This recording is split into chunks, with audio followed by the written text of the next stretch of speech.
Good morning, team. Today we will discuss DORA interview question part 2. These are the set of questions.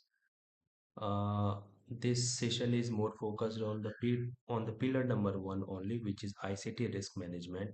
So here's the question number 1. What is pillar number 1 and what is meant by ICT, especially the ICT, because most of the candidates generally confuses in what is mean by ICT.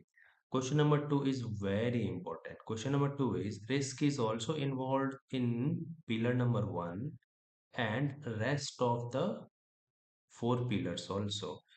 So what are the limitation of the risk management mentioned in pillar number 1 and how it's different from the risk involved in the rest pillars? Very important. Question number 3, question number 4, question number 5 are related. So I merge the answer in one question. So question number 3 is who performs audit behalf of DORA and what the frequency of audit? Question number 4, does DORA agency comes and audits regularly? Question number 5 is which firms or companies will provide certificate or assurance for DORA? And question number 6, which is last one, if DORA fails, how much penalty is there? So these are the set of the questions. If you have other questions also, you can make your question in the comment box. So let's start with the answers part. So what is pillar number 1 and mean by ICT? ICT is information technology and communication technology, means information and communication technology. It includes all the technology used by an organization, like we have applications, we have databases, we have network devices, we have firewalls, laptops, cloud server. So information and communication technology, right, means the tools, the technology which we are using for storing the data, all are comes under ICT. So simply put, everything related to IT infrastructure is called ICT. That's a very simple definitions part. But the question is, what is management, ICT risk management? So before explaining from the corporate point of view, let's discuss with the relative examples, like that you can easily relate it with the corporate one. So imagine you have a house, right? Before leaving a house, you generally lock the doors, right? You can close the windows, you install CCTV, you can keep valuable in your locker and buy home insurance as well. Why? Because you are trying to reduce the risk of the theft or not, right? Similar examples apply here, right? Companies identify everything that can go wrong with their IT systems and put controls in place to prevent or reduce those risks, right? This process is called the risk management, because the theft of risk with respect to technology, with respect to your data, company is responsible to prevent your data. That is why risk management is required. So ICT risk management is a process of identifying, assessing, reducing, monitoring and responding to risk that could affect an organization's IT systems and business operations. Here are the examples. A banking application has a facility of online banking application. What is the risk involved in this? A hacker may steal money of the customers. The control is we applied MFA, we applied encryptions, we applied security monitoring, right? We apply the control of fire the password policy and all. Because the bank implemented these control, the risk is reduced. This is called ICT management, risk management, I mean. Okay. Example number 2, server failure. Imagine a bank has a one database. What is the risk? Maybe the server maybe crash. So the impact, customer cannot log in and UPI stops working, for example, or ATM transactions fail. The control is we have a daily backup, right? We have a DR site, we have high availability, we have a regular health monitoring. These controls help the bank continue operations even if the main server fails. Example number 3, right? Employee's laptop. What is the risk in this? An employee loses a company laptop, right? Uh, Impact may be sensitive data may be exposed.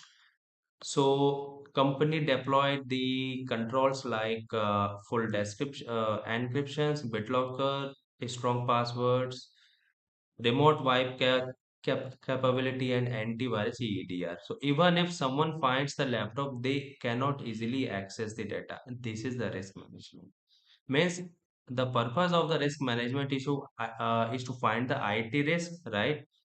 Is to protect it, is to monitor it, and to improve the controls. So this is the final motive of the risk management. Okay. Here the question number two. Risk is also involved in pillar number one and the rest of the pillars as well. So what are the limitations of risk management mentioned in pillar number one, and how the risk is different from pillar one and the rest of the pillars? So this is the question. So the answer is that first understand the pillar one concept and rest of the pillars as well, because pillar one is a foundation, right? While the other four pillars focuses on the specific task of the ICT. Example, a house, right? So pillar one is the foundation, right? And pillar two to five, different rooms built on that foundations, right? So without a strong foundation, right, the room cannot be functioning properly. You know that very well. So notice that pillar one is broad, while other pillars are specialized, because other pillars only focuses on the rooms control, because here your concept is two to five depends on the room. So that is why, pillar one is the broader risk management of all the organization if I take collectively, and pillar number two to five are the particular domain controls. So again the question is, right, what does pillar one covers? So answer is, right, the pillar one covered, right, what ICT assets you have, right, what are the risks for those assets, right, how critical they are, which controls should we implement, right, who owns each risk, right, how often should we review the risk, right, what governance exists. This is about designing and operating the organization ICT risk management and a framework.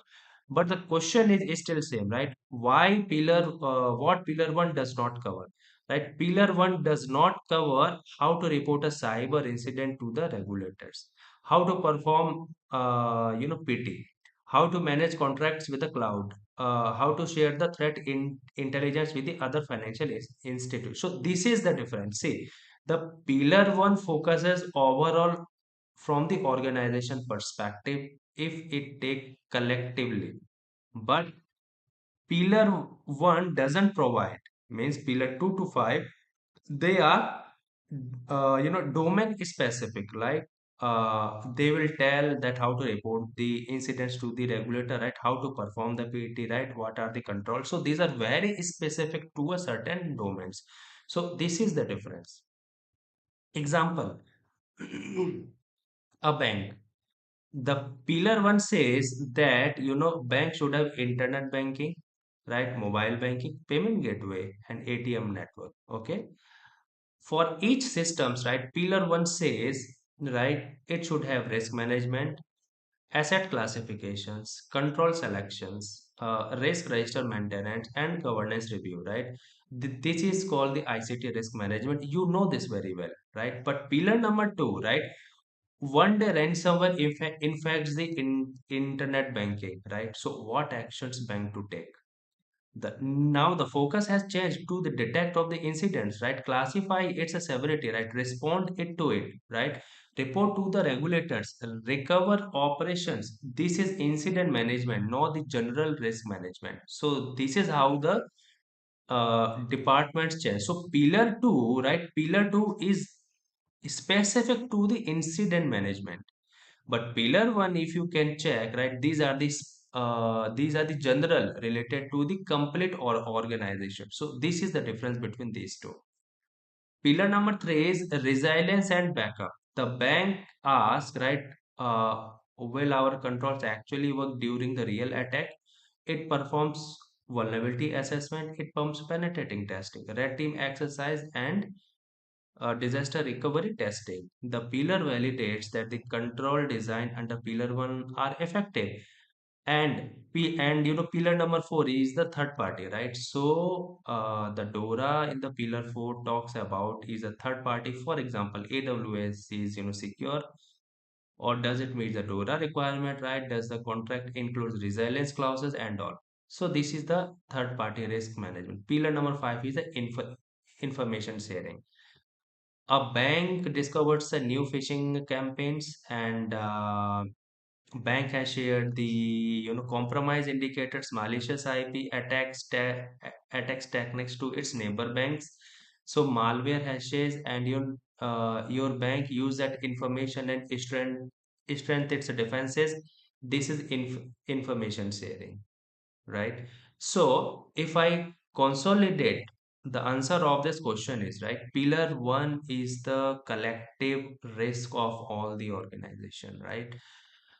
uh, the perception of the pillar 1 is a very broad level, but pillar number 2, 3, 4, 5 are a specific one. For example, pillar 2 talks about the incident management. If real attacks happens, then how to react over the incident management, right? How to detect it, how to protect it, how to resolve it, right? How to report to the regulators, and how to prepare the incident report, right? Pillar number 3 talks about the resilience backup, right? If any backup fails, right, what are the particular risk management you need to take for the backup perspective? Like you have a, DR site, etc., right? P- Pillar 4 talks about the third party, right? And pillar 5 talks about the information sharing. So this is what is the difference between pillar 1 and rest of the pillars. So if pillar 1 try to include incident reporting, right, testing, vendor management, and information sharing in detail, it would become too broad and difficult to implement. Instead, DORA separates them. So pillar 1 defines the overall ICT risk management framework, and pillar 2 talks about the specialization process that supports and strength that framework. Okay.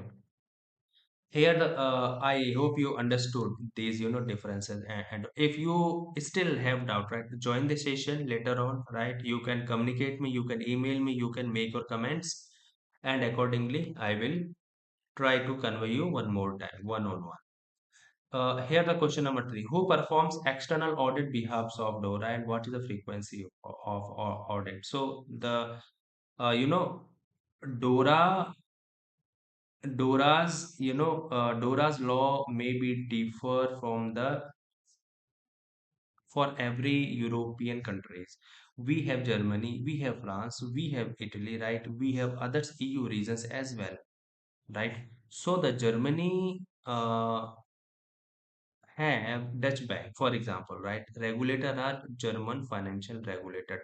So the DORA, who is audited by the German regulator called as a BaFin, BAFIN, right?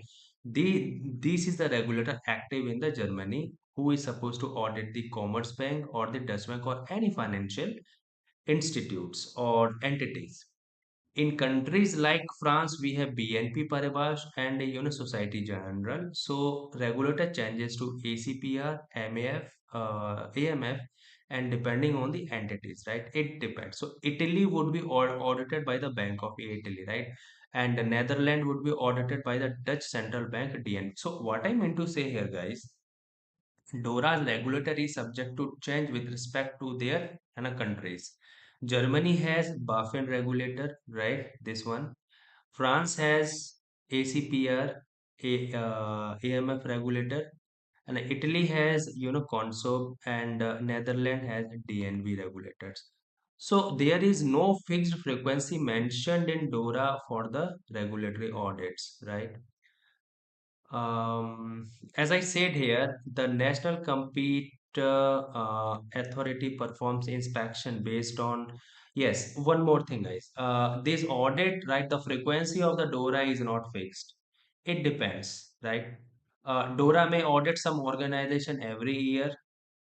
Some regulators audit financial entities every 2 years, 3 years, 4 years, right? And may be possible that some entities not be audited for many years. Why? Because of these reasons. Maybe the financial entities risk level is less, right? The size of the organization, criticality of the ICT services, and a previous audit findings, major ICT incidents, right? Complaints or a regularity concerns. So DORA is active on these, on these controls, and they are monitoring every entities very carefully, and depend on the risk level they schedule their audit. So an organization may be audited every year, every few years, or even multiple years in a multiple times in a year if the regulator believes it is necessary. These financial clients may hire independent firms like Deloitte, KPMG, PwC, or EY, or BD, or Capgemini, etc. for DORA assurance, but regulator investigate again from scratch once they arrive.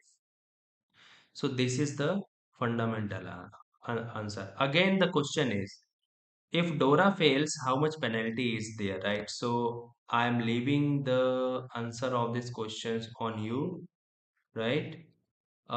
You can make your comments for the answer of this question. Okay.